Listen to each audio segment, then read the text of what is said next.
Hello friends, তো কেমন আছেন সবাই? আশা করতেছি অনেক অনেক ভালো আছেন।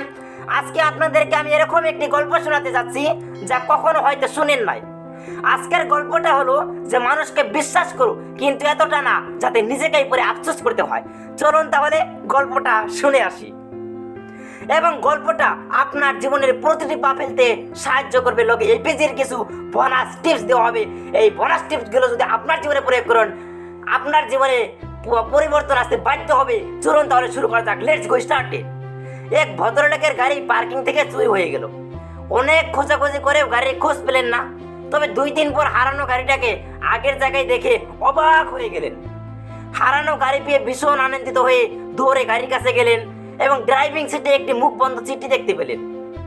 খুলে দেখলেন ভেতরে দেওয়া চিঠিতে লেখা, মায়ের শরীর হঠাৎ খারাপ হয়ে যাওয়ায় হাসপাতালে নেওয়া প্রয়োজন হয়ে পড়েছিল।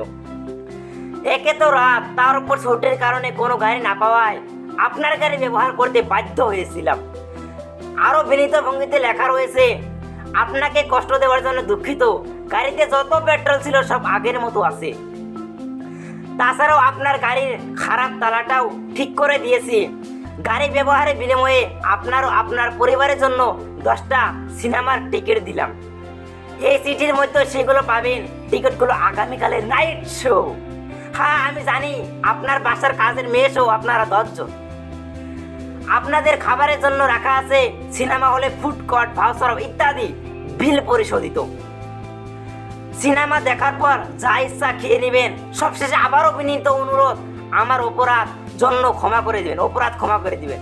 15 লাখ টাকা দামি গাড়িটা পেয়ে সবাই অনেক আনন্দ। পরদিন উপহার পাওয়ার টিকিট নিয়ে চলে গেল সবাই সিনেমা দেখতে। ছবি দেখে শেষ করে মনের মতো special chicken, rice, coffee, ice cream খেয়ে বের হলো সবাই। কিন্তু আবারও গাড়ি নেই পার্কিংয়ে। আবারও চুরি হলো গাড়িটা। উপায় না পেয়ে ট্যাক্সি ডেকে বাড়ি ফিরলো তারা।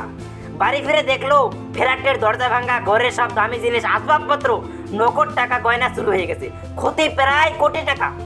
বাইরের টেবিলে একটা চিঠি পড়ে আছে, তাতে লেখা, সিনেমা কেমন লাগলো? গাড়িটা আবারও চুরি করে নিয়ে গেলাম। আপনি কেন গাড়ির লক আর চাবি বদলাতে ভুলে গেলেন? ওদিকে বাসায় একেবারে ফাঁকা রেখে কেউ সিনেমা দেখতে যায়? দেখলেন তো এতটুকু বোকামের জন্য কত বড় ক্ষতি হয়ে গেল। উপদেশ, কাউকে বিশ্বাস করা ভালো কিন্তু এতটাও করবেন না, শেষে নিজেকেই আফসোস করতে হবে। তাই বেঞ্জামিন ফ্র্যাঙ্কলিনে বলছেন, তুমি জীবনে ভালপো আনে যদি ভালপো অল্প সময় নষ্ট না করিবা, কি হলো সময়ের ধাতুরে জীবন নির্মিত। আমাদের ভিডিওগুলো কেমন লাগে কমেন্ট করতে ভুলবেন না। অসংখ্য ধন্যবাদ ভিডিওটি সম্পূর্ণ দেখার জন্য। ভালো লাগলে লাইক দিয়ে উৎসাহ দিতে পারেন, সাবস্ক্রাইব করে রাখেন এরকম ভিডিও পাওয়ার জন্য। গল্পটা কেমন লাগলো কমেন্ট করতে ভুলবেন না। শেয়ার করে দিন, মানুষ যাতে না ঠকে।